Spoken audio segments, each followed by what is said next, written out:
চলতি বছরে এসএসসি ও সমমান পরীক্ষার ফল প্রকাশ হয়েছে আজ। এবার পাশের হার ৬৮.৪৫%। জিপিএ ৫ পেয়েছে ১,৩৯,০৩২ জন শিক্ষার্থী। রাজশাহী শিক্ষা বোর্ডে এসএসসিতে কমেছে পাশের হার ও জিপিএ ৫। এবার ৭৭.৬৩% শিক্ষার্থী পাশ করেছে, যা গত বছর ছিল ৮৯.২৬%। এ বোর্ডে এবার জিপিএ ৫ পেয়েছে ২২,৩২৭ শিক্ষার্থী, যা গত বছর ছিল ২৮,০৭৪ জন। প্রতিবারের মতো এবারও পাস ও জিপিএ ৫ প্রাপ্তির দিক থেকে ছেলেদের চেয়ে এগিয়ে মেয়েরা। এবার মেয়েদের পাশের হার ৮২.০১%, আর ছেলেরা পাশ করেছে ৭৩.৬৪%। এছাড়াও জিপিএ ৫ পেয়েছে ১১,৯৬২ জন ছাত্রী, আর জিপিএ ৫ পেয়েছে ১০,৩৬৫ জন ছাত্র। রাজশাহী শিক্ষা বোর্ডে এবার পরীক্ষার্থী ছিল ১,৮২,৭৯২ জন শিক্ষার্থী। পরীক্ষায় অংশ নেন ১,৮০,৩১০ জন। উত্তীর্ণ হয়েছেন ১,৩৯,৯৮৩ জন। পাশের হার শতকরা ৭৭.৬৩%। এসএসসি পরীক্ষায় ঘোষিত ফলাফলে বরিশাল শিক্ষা বোর্ডে বছর পাশের হার ৫৬.৩৮%, যার মধ্যে জিপিএ ৫ পেয়েছে ৩,১১৪ জন শিক্ষার্থী। দুপুরে বরিশাল শিক্ষা board chairman professor Mohammad Yunus আলীর সিদ্দিকী এই ফলাফলের পরিসংখ্যান ঘোষণা করেন। বিভাগের ৬ জেলায় মোট ১,৪৯১টি বিদ্যালয় থেকে ১৯৪ পরীক্ষা কেন্দ্রে ৮৪,৭০২ জন পরীক্ষার্থী অংশগ্রহণ করেন। এবছরও ঘোষিত ফলাফলে ছেলেদের তুলনায় মেয়েরা পাস ও জিপিএ ৫-এর হারে এগিয়ে রয়েছে। আজকের সাফল্য তো আমি চাই যেন সামনে একটা ভালো কলেজে এডমিশন নিতে পারি, তো এটাই হচ্ছে সামনের স্বপ্ন আর কি। বরিশাল সরকারি বালিকা উচ্চ বিদ্যালয়ের ২০২৫ সালের এসএসসি পরীক্ষার ফলাফল আমরা পেয়েছি। আমাদের শিক্ষার্থীরা ভালো ফলাফল করেছে বরাবরের মতোই। সিলেট শিক্ষা বোর্ডে এবার গড় পাশের হার দাঁড়িয়েছে ৬৮.৫৭%। মোট পরীক্ষার্থীর মধ্যে প্রায় ৭০,০৯১ জন শিক্ষার্থী কৃতকার্য হয়েছেন। সিলেট শিক্ষা বোর্ডের চেয়ারম্যান অধ্যাপক আনোয়ার হোসেন চৌধুরী দুপুরে মাধ্যমিক উচ্চ মাধ্যমিক শিক্ষা বোর্ডের হলরুমে সাংবাদিকদের সাথে মতবিনিময় করে এই তথ্য প্রকাশ করেন। বোর্ড সূত্রে জানা গেছে, এবছরের এসএসসি পরীক্ষায় সর্বমোট পরীক্ষার্থী ছিলেন ১,৩০,০১৩ জন। তার মধ্যে ১,২২,০১৯ জন পরীক্ষার্থী অংশগ্রহণ করে ৭০,০৯১ জন উত্তীর্ণ হয়েছেন, যেখানে পাশের হার ছিল ৬৮.৫৭%। আলহামদুলিল্লাহ, যা এক্সপেকটেশন করি নাই তার চেয়েও বেশি ভালো পাইছি। বাংলা ফার্স্ট পেপারের প্রশ্ন একটু কঠিন করছিল, ওইটা নিয়ে টেনশন ছিল। দেখছি যে না, বাংলা ফার্স্ট পেপারে চলে আসছে, গোল্ডেন এ প্লাসই আসছে, মিস যায় নাই কোনোটাতেই। আলহামদুলিল্লাহ এ প্লাস পাইছি। গোল্ডেন এ প্লাসের ইচ্ছা ছিল, অনেক চেষ্টা করছি গোল্ডেন এ প্লাস পাওয়ার আশা নিয়ে পড়ালেখা করাইছি, কিন্তু ওইটা পাই নাই। যা দিছে আলহামদুলিল্লাহ। বাংলার প্রথম পত্র নিয়ে একটু সন্দেহ ছিলাম, অবজেক্টিভটা একটু ক্রিটিক্যাল হয়েছে। আলহামদুলিল্লাহ অবশ্যই ভালো লাগতেছে, কারণ এবার আমরা নিজেরাই জানি যে অনেক কোয়েশন অনেক হার্ড আসছে। খাতা দেখাও গত 15 বছরের মতো হয় নাই। কুমিল্লা মাধ্যমিক ও উচ্চ মাধ্যমিক শিক্ষা বোর্ডের অধীনে ২০২৫ সালে এসএসসি পরীক্ষায় ৬টি জেলায় এসএসসি পরীক্ষার ফলাফলে কুমিল্লা বোর্ডে পাশের হারে মেয়েরা এগিয়ে, জিপিএ ৫-এ মেয়েরাই এগিয়ে রয়েছে। এসএসসি ও সমমানের পরীক্ষার ফলাফলে কুমিল্লা বোর্ডের শতকরা পাশের হার ৬৩.৬০। কুমিল্লা বোর্ডে মোট জিপিএ পেয়েছে ৯,৯০২ জন। শিক্ষা বোর্ডের অধীনে মোট পরীক্ষা অংশগ্রহণ করেছে ১,৬৭,৫৭২ জন। কৃতকার্য হয়েছেন ১,০৬,৫৮১ জন। জিপিএ ৫ পেয়েছে ৯,৯০২ জন। তার মধ্যে ছেলে ৪,৪০৭ জন ও মেয়ে ৫,৪৯৫ জন। ময়মনসিংহ শিক্ষা বোর্ডে এবার পাশের হার ৫৮.২২%। এর মধ্যে জিপিএ ৫ পেয়েছে ৬,৬৭৮ শিক্ষার্থী। পাশের হারে গত ৫ বছরের চেয়ে এবারের পাশের হার অনেক কম। গতবার পাশের হার ছিল ৮৫%। জিপিএ ৫ পেয়েছিল ১৩,১৭৬ জন। শিক্ষা বোর্ডের চেয়ারম্যান প্রফেসর ডক্টর শহীদুল্লাহ জানান, ১,৩৩০টি শিক্ষা প্রতিষ্ঠানের ১,০৫,৫৫৮ জন শিক্ষার্থীর মধ্যে পাশ করেছে ৬১,৪৫৬ জন। এবারও জিপিএ ৫ প্রাপ্তিতে ছেলেদের চেয়ে মেয়েরা এগিয়ে রয়েছে। শিক্ষা বোর্ডের অধীনে জামালপুর জেলায় ৬০.১৯%, শেরপুর জেলায় পাশের হার ৫৩.৭৪%, ময়মনসিংহ জেলায় পাশের হার ৫৭.৯০% এবং নেত্রকোনা জেলায় ৫৯.৫৮%। চট্টগ্রাম শিক্ষা বোর্ডে এসএসসি পরীক্ষায় কমেছে পাশের হার। এবার পাশের হার ৭২.০৭%, যা গত বছর ছিল ৮২.৮০%। জিপিএ ৫ পেয়েছে ১১,৮৪৩ জন, গত বছর পেয়েছে ১০,৮২৩ জন। পাশ করেছে ১,০১,১৮১ জন। জিপিএ ৫ পাওয়া ১১,৮৪৩ জনের মধ্যে বিজ্ঞান বিভাগে ১০,৪৫৮ জন, ব্যবসায় শিক্ষায় ১,২৪৭ জন এবং মানবিকে ১৩৮ জন শিক্ষার্থী। দুপুরে শিক্ষা বোর্ডের পরীক্ষা নিয়ন্ত্রক প্রফেসর পারভেজ সাজ্জাদ চৌধুরী এসব তথ্য জানান। চট্টগ্রাম শিক্ষা বোর্ডের অধীনে চট্টগ্রাম ছাড়াও কক্সবাজার, রাঙ্গামাটি, বান্দরবান ও খাগড়াছড়ি জেলার শিক্ষার্থীরা পরীক্ষা দেয়। সব মিলিয়ে এবার ১,৪০,৯২৭ জন পরীক্ষার্থী এসএসসি পরীক্ষায় অংশ নিয়েছে। অন্যান্য বোর্ডের মতো দিনাজপুর মাধ্যমিক ও উচ্চ মাধ্যমিক শিক্ষা বোর্ডের এসএসসি ২০২৫ সালের পরীক্ষার ফলাফল প্রকাশ করেছে। দিনাজপুর মাধ্যমিক ও উচ্চ মাধ্যমিক শিক্ষা বোর্ডে এবার এসএসসি পাশের হার শতকরা ৬৭.০৩%। জিপিএ ৫ প্রাপ্ত শিক্ষার্থীর সংখ্যা ১৫,০৬২ জন, যার মধ্যে ছাত্রের সংখ্যা ৭,৫১৬ ও ছাত্রীর সংখ্যা ৭,৫৪৬ জন। এই বোর্ডে ৮ জেলার ২,৭৮২টি স্কুলের ১,৮২,২৩৪ জন পরীক্ষার্থী এবার অংশগ্রহণ করেন, যার মধ্যে পাশ করেছে ১,২২,১৪৬ জন শিক্ষার্থী। গতবারের তুলনায় পরীক্ষার্থীর সংখ্যা, পাশের হার সহ কমেছে জিপিএ ৫-এর সংখ্যা। তবে বরাবরের মতো এবারেও জিপিএ ৫-এ এগিয়ে ছাত্রীরা।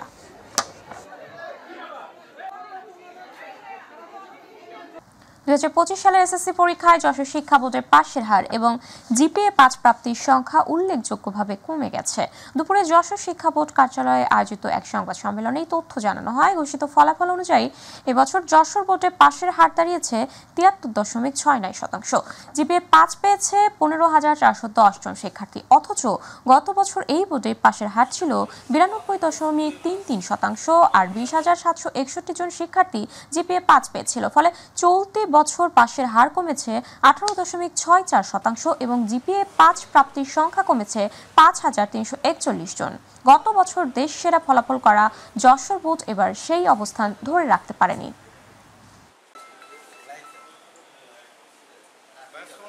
ভারী বৃষ্টি ও ভারতের উজানের পানিতে বছর না পেরোতে ফের বন্যার কবলে পড়েছে ফেনীর পরশুরাম, ফুলগাজী ও ছাগলনাইয়া উপজেলা। মুহুরী, কহুয়া ও শিলুনিয়া নদীর বন্যা নিয়ন্ত্রণ বাঁধের ২১টি স্থান ভেঙে প্রবল বেগে পানি প্রবেশ করে ডুবেছে একের পর এক জনপদ। পানি ঢুকেছে ফেনী শহরেও। এতে বসতবাড়ি, রাস্তাঘাট তলিয়ে পানিবন্দী হয়ে পড়েছেন লাখো মানুষ। সিলেটের সুরমা নদীর পানি সমতল স্থিতিশীল থাকলেও কুশিয়ারা নদীর পানি সমতল বৃদ্ধি পাচ্ছে। বেড়েছে কুমিল্লার গোমতী নদীর পানিও। প্রতিনিধিদের পাঠানো তথ্যচিত্রে আবু সাইদ অপুর ডেস্ক রিপোর্ট। ফেনীতে মুহুরী ও সেলোনিয়া নদীর পানি আগামী ৭২ ঘন্টার মধ্যে কমে যাওয়ার আভাস রয়েছে। সেই সঙ্গে এই জেলার বন্যা পরিস্থিতি উন্নতি লাভ করছে, আর এমন তথ্য দিয়েছে বন্যা পূর্বাভাস ও সতর্কীকরণ কেন্দ্র। বর্তমানে ফেনী জেলার সেলোনিয়া নদীর পানি সমতল বিপদসীমার উপর দিয়ে প্রবাহিত হচ্ছে। আগামী ৭২ ঘন্টার মধ্যে মুহুরী ও সেলোনিয়া নদীর পানি সমতল হ্রাস পেতে পারে এবং বন্যা পরিস্থিতি উন্নতি লাভ করতে পারে। তবে এই অববাহিকায় আগামী ৩ দিন মাঝারি থেকে ভারী বৃষ্টিপাতের আশঙ্কা রয়েছে। আর এদিকে গত ২৪ ঘন্টায় দেশের উপকূলীয় ও উত্তর পূর্বাঞ্চলীয় চট্টগ্রাম, সিলেট, খুলনা ও বরিশাল বিভাগে মাঝারি থেকে ভারী বৃষ্টিপাত হয়েছে। বঙ্গোপসাগরে লঘুচাপ বিরাজমান রয়েছে এবং এর প্রভাবে ৪ বিভাগে আগামী একদিন ভারী বৃষ্টিপাত হতে পারে। পূর্বাভাসে আরও বলা হয়েছে, তিস্তা, ধরলা, দুধকুমার নদীর পানি সমতল বৃদ্ধি পাচ্ছে, তবে পানি বিপদসীমার নিচ দিয়ে প্রবাহিত হচ্ছে। আগামী ২ দিন সমতল বৃদ্ধি পেতে পারে এবং পরবর্তীতে একদিন পর্যন্ত পানি সমতল স্থিতিশীল থাকতে পারে। আগামী ২৪ ঘন্টায় তিস্তা নদীর পানি বৃদ্ধি পেয়ে সতর্ক সীমায় প্রবাহিত হতে পারে এবং রংপুর, নীলফামারী, কুড়িগ্রাম, লালমনিরহাট জেলার নদী সংলগ্ন নিম্নাঞ্চল সাময়িকভাবে প্লাবিত হতে পারে। সিলেটে সুরমা নদীর পানি সমতল স্থিতিশীল থাকলেও কুশিয়ারা নদীর পানি সমতল বৃদ্ধি পাচ্ছে, তবে বিপদসীমার নিচ দিয়ে প্রবাহিত হচ্ছে। আগামী ২৪ ঘন্টায় কুশিয়ারা নদীর পানি বেড়ে সতর্ক সীমায় প্রবাহিত হতে পারে এবং সিলেট জেলার নদী সংলগ্ন নিম্নাঞ্চল সাময়িকভাবে প্লাবিত হওয়ার আশঙ্কা রয়েছে। কুমিল্লার গোমতী নদীর পানি আরও বেড়েছে। বৃহস্পতিবার সকালে পানির লেভেল বেড়ে দাঁড়ায় ৯.৬৮ মিটার, যা বুধবার সন্ধ্যায় ছিল ৮.৮ মিটার। এদিকে ২৪ ঘন্টায় কুমিল্লায় ৮৬ মিলিমিটার বৃষ্টিপাত রেকর্ড করা হয়েছে। আবু সাইদ অপু, মাই টিভি। শরীয়তপুরের জাজিরার মাছিরঘাট এলাকার পদ্মা সেতু প্রকল্প রক্ষা বাঁধে হঠাৎ ভয়াবহ ভাঙন দেখা দিয়েছে। এতে বসতবাড়ি ও ব্যবসা প্রতিষ্ঠান সহ অন্তত 20টি স্থাপনা নদীতে বিলীন হয়েছে। ভাঙন ঠেকাতে না পারলে নদীগর্ভে বিলীন হওয়ার আশঙ্কা রয়েছে রাস্তাঘাট, হাটবাজার সহ শতাধিক ঘরবাড়ি। আর এতে স্থানীয়দের মধ্যে চরম আতঙ্ক দেখা দিয়েছে। প্রতিনিধি সজীব শিকদারের তথ্যচিত্রে আতিকুর রহমান তিতাসের রিপোর্ট। শরীয়তপুরের জাজিরা মাঝিরঘাট পদ্মা সেতুর রক্ষা বাঁধের 2 কিলোমিটার বেড়িবাঁধে আকস্মিক ভাঙন দেখা দিয়েছে। গত সোমবার হঠাৎ করে বাঁধের মাঝ পয়েন্টের অংশ ধসে পড়ে। মুহূর্তে আতঙ্কিত হয়ে পড়েন এ এলাকার ব্যবসা প্রতিষ্ঠান এবং বসতভিটার মানুষ। আকস্মিক ভাঙন মুহূর্তে নদীগর্ভে বিলীন হয় বেশ কিছু পাকা স্থাপনা, দোকানপাট এবং বসতবাড়ি। ভাঙন কবলিত মানুষের অভিযোগ, এক শ্রেণীর স্বার্থান্বেষী মহল বিভিন্ন সময় নদী থেকে অপরিকল্পিতভাবে বালু উত্তোলনের কারণে বাঁধের 2 কিলোমিটারের 150 মিটার এলাকায় ভয়াবহ ভাঙন দেখা দিয়েছে। বেড়িবাঁধের 2 কিলোমিটারের ভেতর বসবাসরত অন্তত 200 পরিবার আতঙ্কে দিন পার করছে। গতকালকে 3:30 থেকে 4টার দিকে বাড়ি ভাঙা শুরু হয়েছে, আকস্মিক ভাঙা। তড়িঘড়ি এখানে কোনো ব্যবস্থা করা না হয়, এখানে হাজার হাজার লোকের বসবাস। এরই মধ্যে নদী ভাঙনের ভয়ে অন্যত্র বসতবাড়ি সরিয়ে নিচ্ছেন অনেকে। যাদের সে সুযোগ নেই তাদের চোখে মুখে আর্তনাদ। অতি দ্রুত নতুন বাঁধ তৈরির দাবি জানান তারা। বাবার পিতা আমার সবার কবর আছে, সর্বহারা হয়ে গেছে। আমার ভাইয়ের বাড়ি ঘর সব কিছু গেছে, কিছু নাই, সব গাইকে গেছে, কিছু নাই।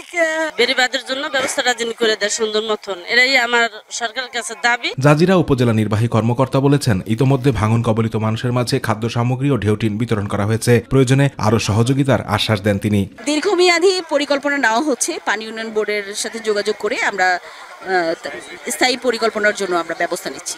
ভাঙন রোধে পানি উন্নয়ন বোর্ড জরুরি আপৎকালীন ব্যবস্থা নিয়েছে। ভাঙন আর বাড়বে না বলেও প্রত্যাশা এই নির্বাহী প্রকৌশলীর। আমরা ইতিমধ্যে এটা আমাদের অলরেডি প্ল্যানের মধ্যে আছে যে আমরা সামনের বর্ষা মৌসুমের পূর্বে এখানে নতুন একটা প্রকল্প নিয়ে স্থায়ীভাবে কাজ করা যায় কিনা।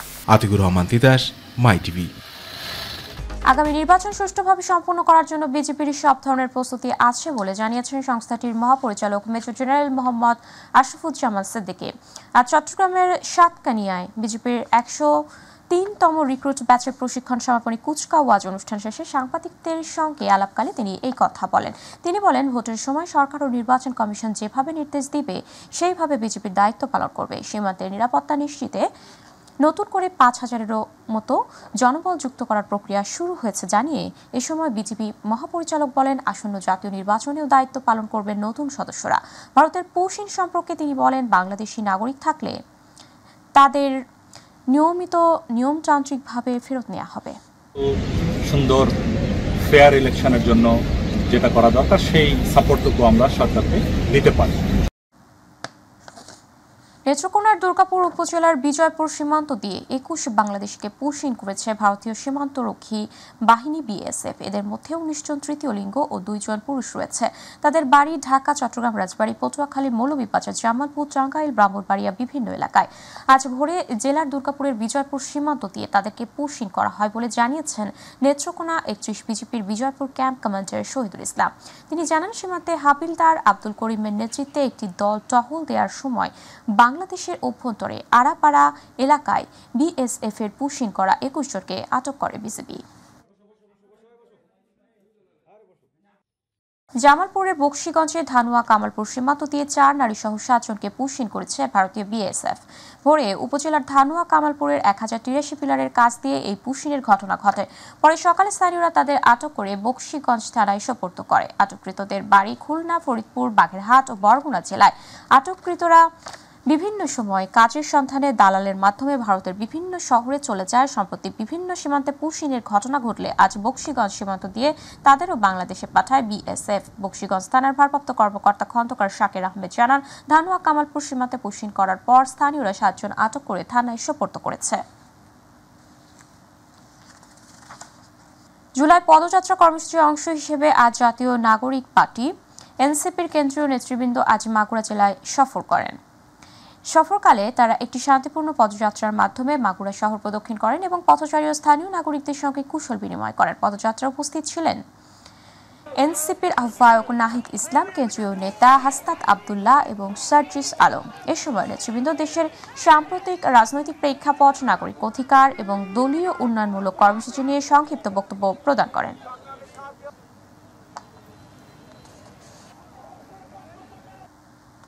বিদেশি পিস্তল ও ম্যাগাজিন সহ শীর্ষ সন্ত্রাসী মোজাম্মেলকে গ্রেপ্তার করেছে র্যাপিড অ্যাকশন ব্যাটালিয়ন র্যাব।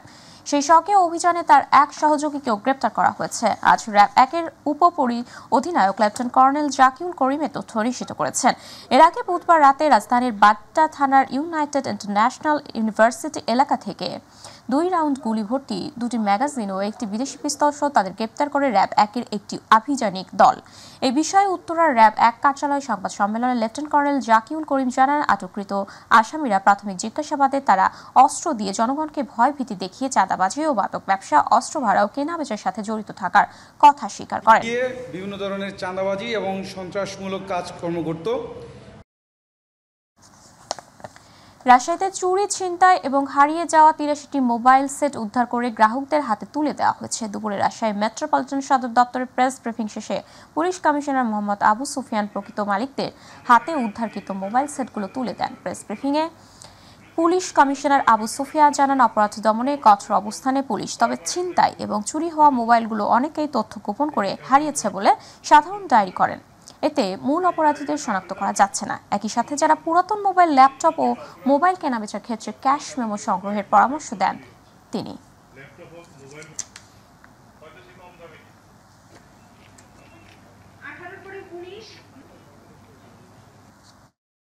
মৌলভীবাজারের শ্রীমঙ্গল উপজেলার হরিণছড়া চা বাগানের সেপটিক ট্যাঙ্কে নেমে 4 তরুণের মৃত্যু হয়েছে। রাতে সীমান্তবর্তী রাজঘাট ইউনিয়নের দুর্গম হরিণছড়া চা বাগানে ওই দুর্ঘটনা ঘটে। নিহত ব্যক্তিরা সবাই শ্রীমঙ্গল হরিণছড়া চা বাগানের শ্রমিকের সন্তান। এই ঘটনায় রবি ব্যানার্জি নামে একজনকে প্রাথমিক চিকিৎসা দিয়ে উন্নত চিকিৎসার জন্য সিলেট ওসমানী মেডিকেল কলেজ হাসপাতালে রেফার করা হয়েছে। সেপটিক ট্যাঙ্কের গ্যাসের বিষক্রিয়ায় এই মৃত্যু হয়েছে বলে ধারণা করেছেন চিকিৎসক। স্থানীয়রা জানায়, সেপটিক ট্যাঙ্কে একটা মোবাইল ফোন পড়ে যায়। সেটি তুলতে গিয়ে একে একে নেমে অচেতন হন নিহত 4 তরুণ। সেপটিক ট্যাঙ্কের গ্যাসের বিষক্রিয়ায় তাদের মৃত্যু হয়েছে বলে ধারণা স্থানীয়দের। মোবাইল ফাইন্যান্সিয়াল ব্যবসা ছদ্মবেশে সরকারি কর্মকর্তাদের ছবির ফাঁদে কোটি টাকার ডিজিটাল প্রতারক চক্রের এক সদস্যকে গ্রেপ্তার করেছে চট্টগ্রাম গোয়েন্দা পুলিশ। দুপুরে চট্টগ্রাম জেলা পুলিশ সুপার কার্যালয়ে এক সংবাদ সম্মেলনের মাধ্যমে এসব তথ্য জানান জেলা পুলিশের অতিরিক্ত police super media wing Rasel. এ সময় তিনি বলেন, জেলা গোয়েন্দা শাখা কর্তৃক অভিযান পরিচালনা করে নরসিংদী থেকে প্রতারণার কাজে জড়িত শরীফুল ইসলামকে গ্রেপ্তার করতে সক্ষম হয়। গ্রেপ্তারকালে তল্লাশি করে তার নিজ বাসা থেকে নগদ 4 লাখ টাকা, বিভিন্ন ব্যক্তিদের এনআইডির কপি এবং অর্থ লেনদেনের সংক্রান্ত কাগজপত্র উদ্ধার করা হয়।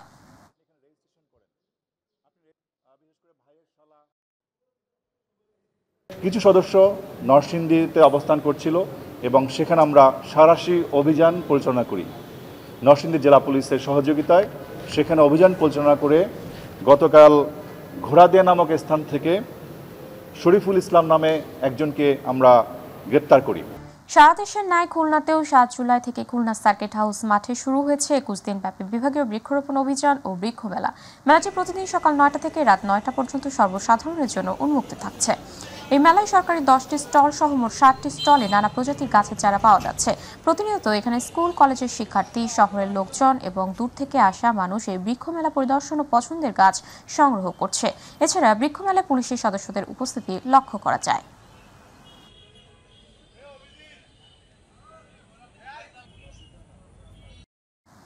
ঢাকার কেরানীগঞ্জে বিভিন্ন স্কুল ও কলেজের শিক্ষার্থীদের মাঝে চারা বিতরণ করেছে কেরানীগঞ্জ উপজেলা প্রশাসন ও উপজেলা কৃষি অফিস। দুপুরে কেরানীগঞ্জ উপজেলা অডিটোরিয়ামে আয়োজিত এই কর্মসূচিতে প্রায় 1000 ফলজ ও বনজ ও ঔষধি গাছের চারা শিক্ষার্থীদের হাতে তুলে দেন উপজেলা নির্বাহী কর্মকর্তা রিনাত ফৌজিয়া। এই সময় উপজেলা কৃষি কর্মকর্তা মহুয়া শারমিন মুনমুন, প্রাথমিক শিক্ষা কর্মকর্তা আঞ্জুমান আরা বেগম, কেরানীগঞ্জ প্রেস ক্লাবের সভাপতি আব্দুল গনি, বিভিন্ন স্কুল ও কলেজের শিক্ষক শিক্ষার্থী সহ স্থানীয় প্রশাসনের কর্মকর্তারা উপস্থিত ছিলেন।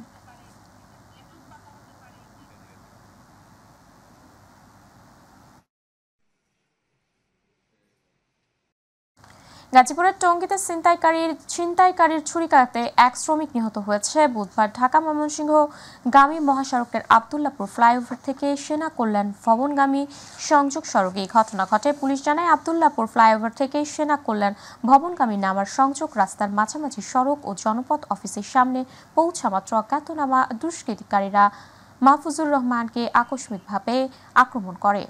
এ সময় তার ডান পায়ের উরুর পিছনে ধারালো অস্ত্র দিয়ে ছুরিকাঘাত করে দুষ্কৃতিকারীরা। ঘটনার সময় ডিএমপির ডিউটিতে রত পুলিশ সদস্যরা তাকে আহত অবস্থায় সিএনজিতে তুলে দিলে সিএনজি ড্রাইভার তাকে টঙ্গীর শহীদ আহসান উল্লাহ মাস্টার জেনারেল হাসপাতালে নিয়ে যান। সেখানে কর্তব্যরত চিকিৎসক মৃত ঘোষণা করেন। ভোলায় মাই টিভি চেয়ারম্যান ও ব্যবস্থাপনা পরিচালক নাসিরউদ্দিন সাথীর মাতা মাই টিভির প্রতিষ্ঠাতা চেয়ারম্যান মরহুমা উমেদা বেগমের 18তম মৃত্যুবার্ষিকী উপলক্ষে মিলাদ ও দোয়া অনুষ্ঠিত হয়েছে। সকালে মাই টিভির ভোলা প্রতিনিধি আরিফ হোসেন লিটনের পরিচালনায় জাবালে নূর হেফজুল কোরআন নুরানি হাফিজিয়া মাদ্রাসায় এই দোয়া ও মোনাজাত অনুষ্ঠিত হয়। এ সময় দোয়া মোনাজাতে মরহুমার বিদায়ী আত্মার শান্তি কামনা করে দোয়া করা হয়। মাই টিভি চেয়ারম্যান ও ব্যবস্থাপনা পরিচালক নাসিরউদ্দিন সাথীর মাতা মরহুমা উমেদা বেগমের 18তম মৃত্যুবার্ষিকী উপলক্ষে সিরাজগঞ্জের শাহজাদপুরে কোরআন খতম, দোয়া ও মিলাদ মাহফিল হয়েছে। শাহজাদপুর প্রতিনিধি জাকারিয়া মাহমুদের আয়োজনে পৌর সদর পারকোলা হযরত আব্দুল কাদের নুরানি হাফিজিয়া মাদ্রাসায় দিনব্যাপী কোরআন খতম শেষে মাই টিভির প্রতিষ্ঠাতা চেয়ারম্যান মরহুমা উমেদা বেগমের মৃত্যুবার্ষিকীতে দোয়া, মিলাদ মাহফিল ও মাই টিভি চেয়ারম্যান নাসিরউদ্দিন সাথী ও পরিবার সহ মাই টিভিতে কর্মরত সকল কলাকুশলীদের জন্য দোয়া করা হয়। এ সময় শাহজাদপুর প্রেস ক্লাবের সাধারণ সম্পাদক আল আমিন হোসেন, সাংবাদিক নয়ন আলী, সাংবাদিক আসাদুল ইসলাম সহ আরও অনেকে উপস্থিত ছিলেন। পটুয়াখালীর কলাপাড়ায় মাই টিভির প্রতিষ্ঠাতা চেয়ারম্যান ও ব্যবস্থাপনা পরিচালক নাসিরউদ্দিন সাথীর মাতা মরহুমা উমেদা বেগমের রুহের মাগফিরাত কামনায় কোরআন খতম ও দোয়া মোনাজাত অনুষ্ঠিত হয়েছে। মাই টিভির কলাপাড়া কুয়াকাটা প্রতিনিধি সাইফুল ইসলাম রয়েলের আয়োজনে বুধবার মিসবাহুল কুরআন আশরাফিয়া মাদ্রাসায় দোয়া মোনাজাত অনুষ্ঠিত হয়। এই সময় মাদ্রাসার হিফজু বিভাগের শিক্ষার্থীরা কুরআন তেলাওয়াতে অংশগ্রহণ করেন। দোয়া মোনাজাত পরিচালনা করেন মাওলানা মুফতি আজিজ। গাইবান্ধার সাদুল্লাপুরে ভূমিদস্যু কর্তৃক জবরদখলকৃত 20% জমি উদ্ধার করে জমির প্রকৃত মালিকের হাতে তুলে দিয়েছে উপজেলা প্রশাসন। সাদুল্লাপুর উপজেলার বনগ্রাম ইউনিয়নের জয়নপুর গ্রামের সিরাজুল ইসলামের আবাদি 20% জমি দীর্ঘদিন জবরদখলের মাধ্যমে ভোগ দখল করে আসছিল প্রতিবেশী লাল মিয়া ও নজরুল গং। এরই ধারাবাহিকতায় জমির মালিকানা নিষ্পত্তির জন্য মামলা করলে আদালত জমির প্রকৃত মালিক সিরাজুল ইসলামের পক্ষে রায় দেন। এ রায়ের আদেশ বাস্তবায়নে সাদুল্লাপুর উপজেলা প্রশাসনের পক্ষে এসিল্যান্ট জসিম উদ্দিনের নেতৃত্বে সার্ভেয়ার, আইন শৃঙ্খলা বাহিনী ও স্থানীয় এলাকাবাসীর উপস্থিতিতে জমির মালিকের নিকট পুনরায় জমি মাপজোক করে জমির দখল বুঝিয়ে দেন। সাথিয়ায় পরিবেশ অধিদপ্তরের ছাড়পত্র ছাড়া কারখানা পরিচালনা করার অভিযোগে Mrs M and S electro mineral নামের একটি কারখানার বৈদ্যুতিক সংযোগ কর্তন করেছে পরিবেশ অধিদপ্তর। সকালে এই অভিযানের নেতৃত্ব দেন পাবনা নির্বাহী ম্যাজিস্ট্রেট চৌধুরী আল মাহমুদ। এর আগে অনিয়মের অভিযোগে সাথিয়া উপজেলা সহকারী কমিশনার ভূমি কর্তৃক পরিচালিত আরেকটি মোবাইল কোর্টেও প্রতিষ্ঠানটিকে 1 লক্ষ টাকা জরিমানা করা হয়েছিল এবং আবারও নিয়মকানুন না মানায় আজ সকালে পরিবেশ অধিদপ্তর অভিযানে গিয়ে কারখানার বৈদ্যুতিক সংযোগ কর্তন করে। তিনি আরও জানান, পরিবেশ আইন ভঙ্গ করে পরিচালিত কোনো প্রতিষ্ঠানকেই ছাড় দেওয়া হবে না। জুলাই পুনর্জাগরণ অনুষ্ঠানমালা 2025 উদযাপন উপলক্ষে প্রস্তুতিমূলক সভা হয়েছে। সকালে পীরগঞ্জ উপজেলা পরিষদ অডিটোরিয়াম হলরুমে উপজেলা প্রশাসনের আয়োজনে প্রস্তুতিমূলক সভায় উপজেলা নির্বাহী কর্মকর্তা কাদিজা বেগমের সভাপতিত্বে উপজেলা সিনিয়র মৎস্য কর্মকর্তা কাউসার হোসেন, উপজেলা প্রকল্প বাস্তবায়ন কর্মকর্তা আব্দুল আজিজ, প্রাণী সম্পদ কর্মকর্তা ফজলুল কবির সহ বিভিন্ন দপ্তরের সরকারি কর্মকর্তা কর্মচারী, বিভিন্ন ইউনিয়নের ইউপি চেয়ারম্যানগণ এই সময় উপস্থিত ছিলেন।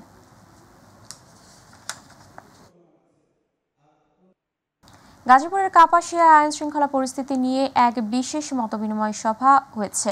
সকালে উপজেলা পরিষদের হলরুমে এই সভার আয়োজন করা হয়।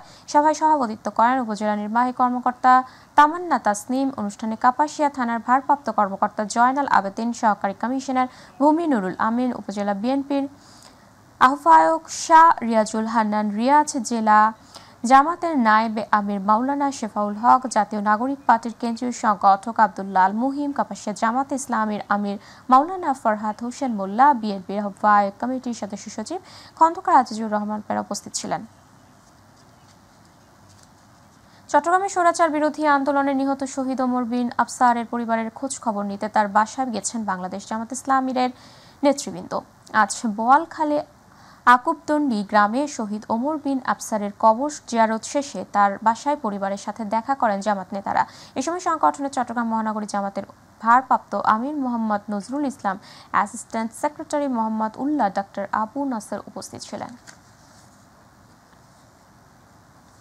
শরীয়তপুর জেলার জাজিরা উপজেলার মাঝিরঘাট পদ্মা সেতুর রক্ষা 2 কিলোমিটার বেড়িবাঁধ আকস্মিক ভাঙন কবলিত অসহায় মানুষের পাশে দাঁড়িয়েছেন বিএনপির কেন্দ্রীয় কমিটির মহিলা দলের আন্তর্জাতিক বিষয়ক সম্পাদক ফাহিমা আক্তার মুকুল। এ সময় আর উপস্থিত ছিলেন জাজিরা উপজেলা বিএনপির যুগ্ম আহ্বায়ক সুরজ মাতবর, উপজেলা বিএনপির নেতা সালাম ব্যাপারী, জাজিরা উপজেলার সাবেক শ্রমিক দলের সভাপতি এস.এম. মুনির মাতবর, পূর্ব নাউডোবা ইউনিয়ন যুবদলের সভাপতি বাদশা শেখ, উপজেলা যুবদল নেতা এম.এইচ.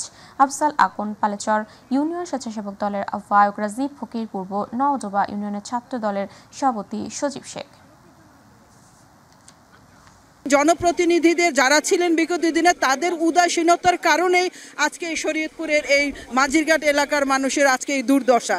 কাজে আমরা বাংলাদেশ জাতীয়তাবাদী দলের নেতাকর্মী সমর্থকরা রয়েছি, দুর্দশাগ্রস্ত মানুষের পাশে রয়েছে। কুষ্টিয়ার মিরপুর উপজেলার মিটন গ্রামে জমির উদ্দিন হত্যার আসামিদের ফাঁসির দাবিতে বিক্ষোভ করেছে এলাকাবাসী। আজ গ্যাসমোড়ের বৃষ্টি উপেক্ষা করে নিহতের পরিবারের সদস্যরা ও এলাকার শত শত নারী পুরুষ বিক্ষোভ করেন। তারা বলেন, প্রকাশ্যে দিবালোকে জমির উদ্দিনকে কুখ্যাত সন্ত্রাসীরা হত্যা করেছে। এই হত্যাকাণ্ড ভিন্ন খাতে প্রভাবিত করতে ষড়যন্ত্র হচ্ছে। দ্রুত জড়িতদের গ্রেপ্তার ও ফাঁসির দাবি করেন তারা। টাঙ্গাইলে ব্রাশ শিল্পে স্বাবলম্বী হওয়ার দৃষ্টান্ত স্থাপন করলেও বিদেশি সস্তা ও নিম্নমানের পণ্যে বাজার ছেয়ে যাওয়ায় অস্তিত্ব সংকটে পড়তে বসেছে এই শিল্পের সাথে জড়িতরা। ব্রাশ ছাড়াও এখানে কাঠের বেলুন ও চুড়ির আলনা সহ বিভিন্ন পণ্য তৈরি হয়। তবে কাঁচামালের দাম বৃদ্ধি ও বিদেশি পণ্যের কারণে এখন হুমকির মুখে গ্রামের প্রায় 250টি পরিবারের জীবন জীবিকা, চেয়েছেন সরকারি প্রণোদনা। টাঙ্গাইল প্রতিনিধি মোহাম্মদ আনিস খানের তথ্যচিত্রে জানাচ্ছেন মিফতা গালিব।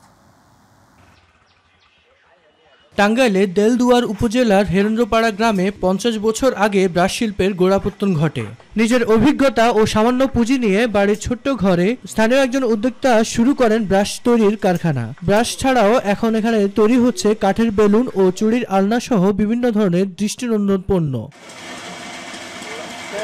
বর্তমানে কাঁচামালের ঊর্ধ্বগতি ও বিদেশি পণ্যে বাজার ছেয়ে যাওয়ায় অস্তিত্ব সংকটে পড়তে শুরু করেছে এই শিল্প। চলে কিছু কোনো রকম বাজার মাল আসায় আমাদের মালের মান কমে গেছে।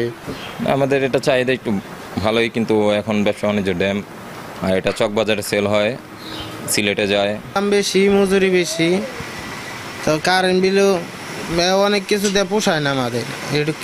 আগের মতো এখন আর উপার্জন করতে না পারায় অনেকেই এই পেশা ছেড়ে চলে যাচ্ছেন বলে জানান শ্রমিকরা। বিনের কাজ করি, যত কাজ আছে সবগুলো করি আর কি। আর প্রায় 10-12 বছর ধরে কাজ করি। আগে কাজের চাহিদা ছিল, এখন কাজের চাহিদা এরকম নাই।